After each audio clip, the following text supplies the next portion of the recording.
Bonjour Anthony, on peut dire qu'aujourd'hui les débats ont été nourris lors du séminaire avec les socio-professionnels. Alors dans un premier temps, les porteurs de projets ont surtout exprimé leurs difficultés à faire aboutir leur projet. Il y a eu le témoignage de ce chef d'entreprise, Tommy Albert, qui est avec moi en ce moment.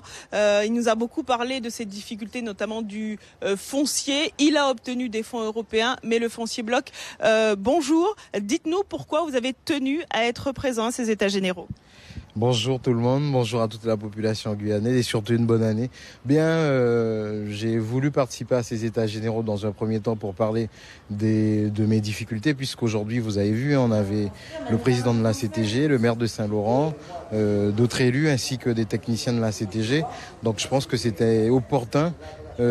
C'était intéressant de venir et d'exposer nos difficultés, mais pas que, c'est de parler aussi de donner notre vision du développement économique en général de l'ensemble de la Guyane, mais de l'Ouest guyanais. Alors justement, vous avez parlé de vision, de développement économique.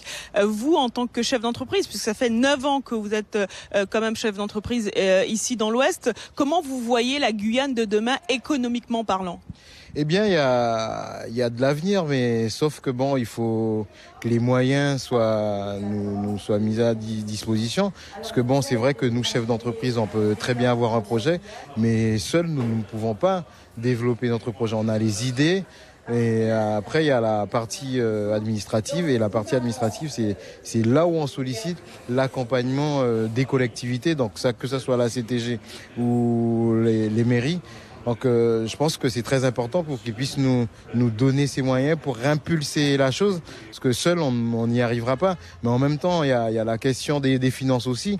Aujourd'hui, nous avions des dispositifs qui sont sur place. Donc, on a les financements européens qui sont là et qui demandent à ce qu'on puisse préparer un dossier qui est colossal. Donc, une fois que ces dossiers sont bien montés, ça passe en commission.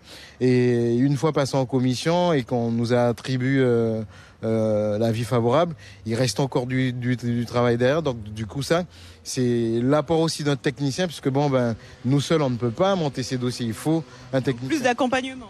Voilà, donc il manque cet accompagnement. Il y a des choses qui sont mises en place, mais il faut encore qu'il y ait plus de moyens, parce que vous avez entendu la plupart des chefs d'entreprise, c'est revenu régulièrement, pour que nous-mêmes nous puissions mener ces projets. Il faut qu'il y ait ces accompagnements, et je pense qu'à partir de là, le paysage, le contour du développement économique en Guyane, mais aussi dans l'Ouest, se fera autrement.